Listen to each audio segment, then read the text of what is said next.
This is Kristin speaking. I'm in Blåklokkeveien. Mens jeg og Tanja har en liten tralala ute på gata. Helvete.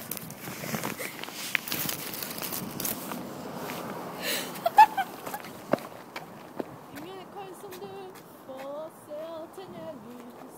Vise andre kjærlighet og varme. Du gjør oss litt snillere, og du gir oss håp og tro. Til slutt det vi er det samme. Deilig er det samme, ingen er som du. Midt i mørketida får du sola til å snu. Deilig er det samme, ta oss alle med. Mot det du og det fortsatte avsted. Woo! Noen herlige tider. Vi står i stjerneskinn, og våre klokkene timer. Kom hit! Mens julen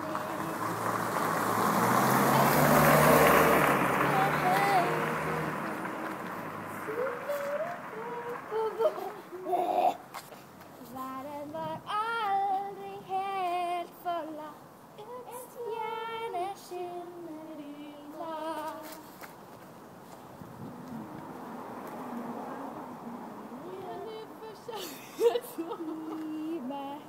Nå er plutselig nær. En ny for kjærlighet sover.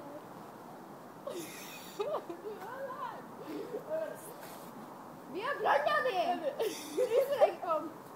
Stjerner har sjanset. Nei, hva sa? En ny for kjærlighet sover. Ok.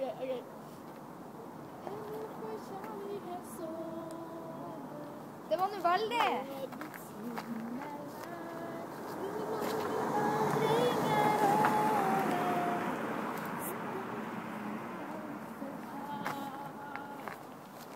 Englene synger høyt i kor. Synger om fred på vår jord.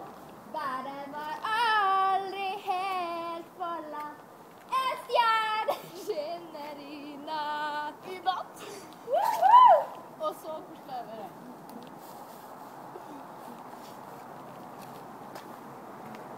Se og hvile og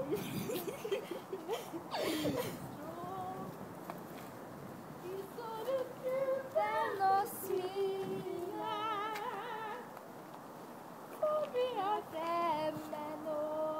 Her kan vi drømme om den fred som vi skal ha. Føler meg litt forlatt og kunne gått over meg. To stjerner står jeg ser. Ser tusen rørende lyser opp på meg. Så er det Du, jeg begynner med litt om den her.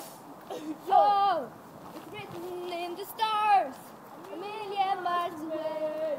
Versus to the meadow. Season's going on, but I will never change. And I'm on my way.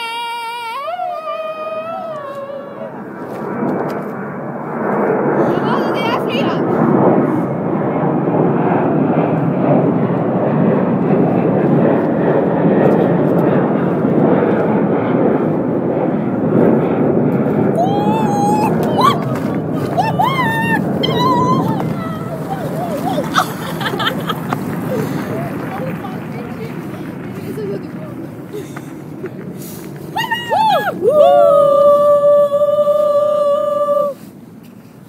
Vår lange vandring er over.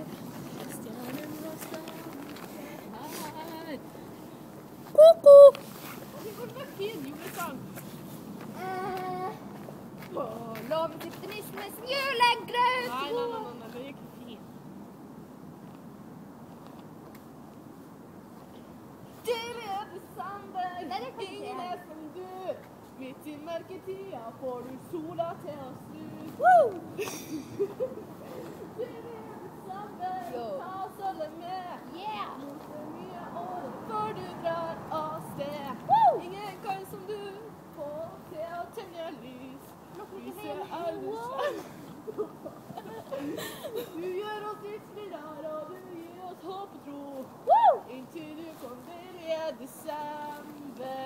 Blokklokkeveien. Yo. Wow.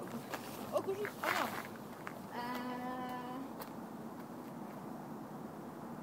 Hvordan er det? En pakke sykabat, ja, vi tenner våre Jeg har den. Nå har vi Vaska gulvet, og vi har Børre ved. Børre. Og vi har hengt og Tanja i toppen av et tre. Nå henger hun der og dingler og kommer ikke ned. kommer ikke ned. Hun kommer ikke ned før i morgen klokka 3. Klokka 3, yo!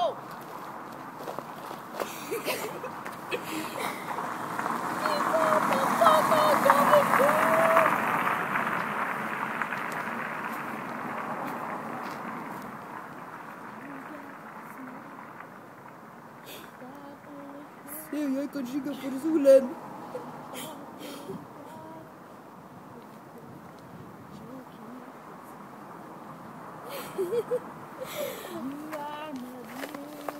There's nothing I give my life for you. 'Cause you are. And baby, everything that I have with you, you will never go colder from me. I'll be there. Jeg kan ikke ta det. When you're insecure, don't you know just always lovely boy. 'Cause you are.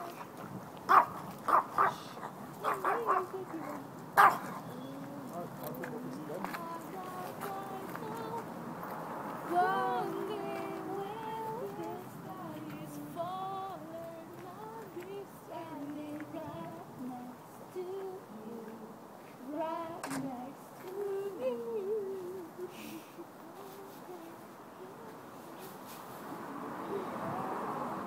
Yeah, you have my child.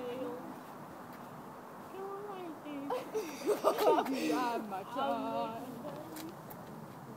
Da, da, da, da, da, da. Ok, hvordan sang? Ja, faen, den Radio. når du hører meg på radio. Ja, ok. Du er så heit. Og det er greit forbi. Du er ikke helt min klasse, kan man kanskje si. Du vet godt hvem jeg er. Du har sett meg før, du viste finger før du kastet meg på dør. Jeg har fått nok av romanse. Det er flere hundre gutter som gjerne vil danse. Men jeg gidder ikke kaste bort tiden. Jeg vet du blir sjalu, og du vet at jeg liker det.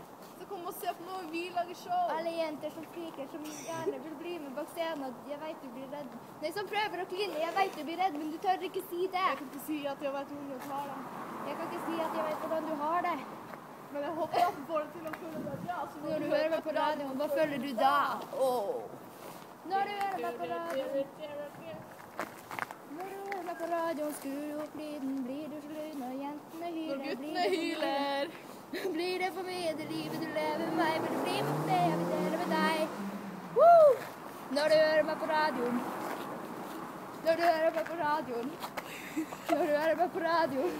Vil du bli med på det jeg vil dele med deg. Det er så heit. Men det er greit, baby. Jeg er ikke helt i det klasse, kan man kanskje si. Du vet godt hvem jeg er. Du har sett meg før. Du vet, jeg håper du viste fingre før du kastet meg på dør. Jeg får nok romanse. Det er flere hundre gutter som gjerne vil danse. Men jeg gidder ikke kaste bort tiden. Jeg vet du blir sjalu, og du vet at jeg liker det. Så kom og se på noe vi lager show. Alle gutter som hyler. Og skriker som gjerne vil bli med bak scenen, og som prøver å kline. Jeg vet du blir redd, men du tør ikke si det.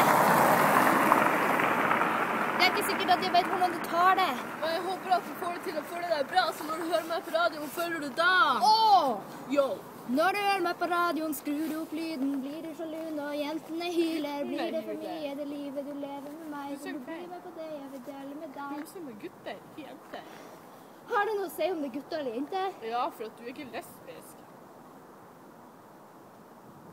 Nei.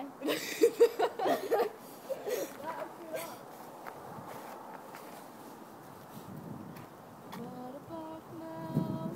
What about today?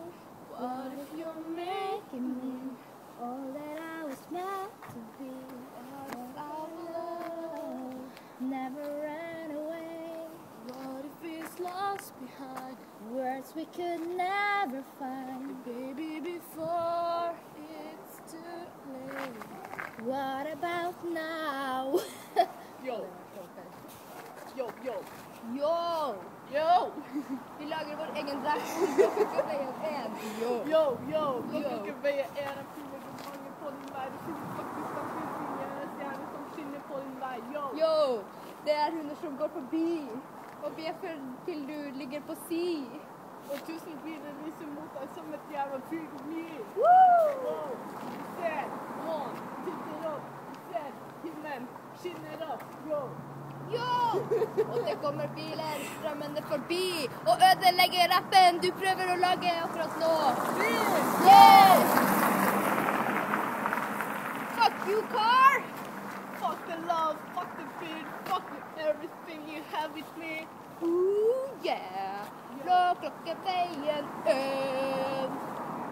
står her og titter på stjernene. Mot himmelen er så fin, og så himmelen er så blå. Woo! Himmelen er så rød, og himmelen er så grå. Yay! Så. Jeg skal fortelle deg en historie om en jente som sto på veien og så en stjerne som titter mot himmelen og så løfter og så skulle vises vei.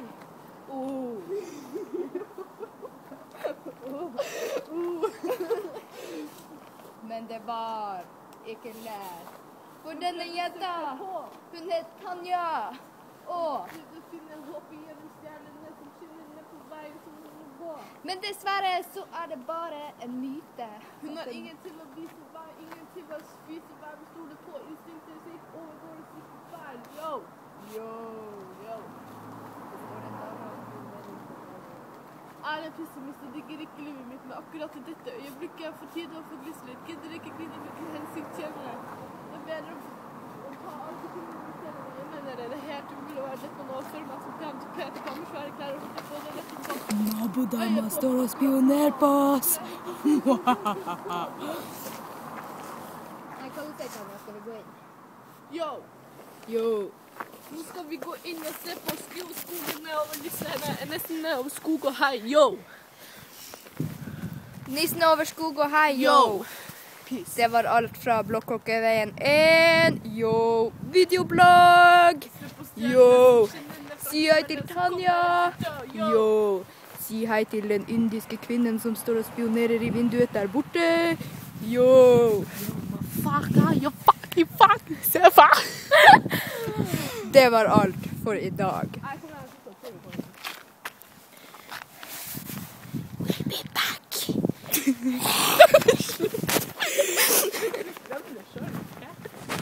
Hvorfor vil ikke du stoppe den? Hæ? Du skal feile.